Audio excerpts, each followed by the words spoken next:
I'm going to go through the phases very quickly, but you have the details. Phase 1. Again, you have to go through those gating criteria related to 14 days of decreasing evidence of illness and decreasing testing despite adequate testing.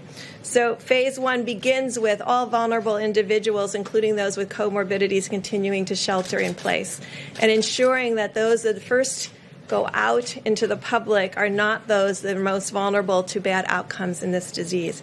And then ensuring that we continue to do 6 feet maximum physical distancing in public spaces, continuing to avoid large gatherings, and all non-essential travel. For the employers, next slide.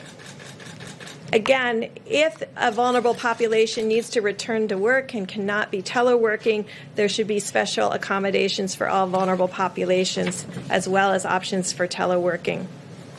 We believe every employee should encourage work return in phases from 20% or 25% to 40% to 50%. And again, minimize all non-essential travel. Phase 1 continued. Next slide.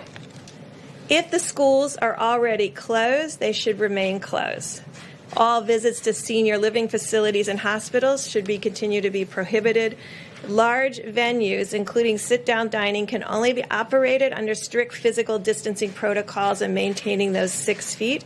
Gyms could open if they, again, could adhere to strict physical distancing, and elective surgeries can resume on an outpatient basis. Phase 2. Next slide. Next slide. Again, you have to go through the criteria again of a continuation of another 14-day decline among those criteria that were in the gating.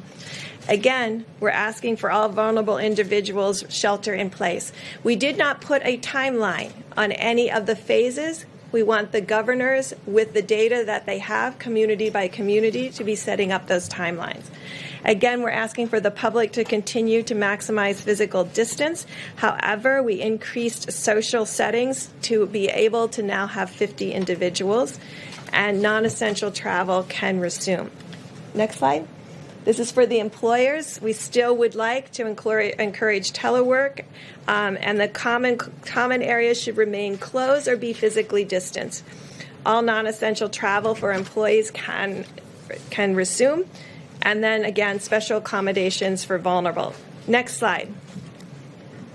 This should be a relief to many of households that have small children. Schools, daycares, and camps can reopen in phase 2.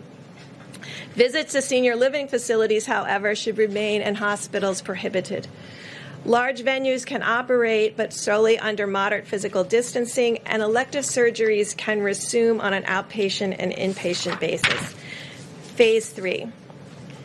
And so phase 3, I won't go through in detail, is essentially returning to our new normal with all of what we talked about through all phases, continuing the good hygiene practices, continuing the respect for spaces between individuals, because we know that we still have an issue with asymptomatic spread.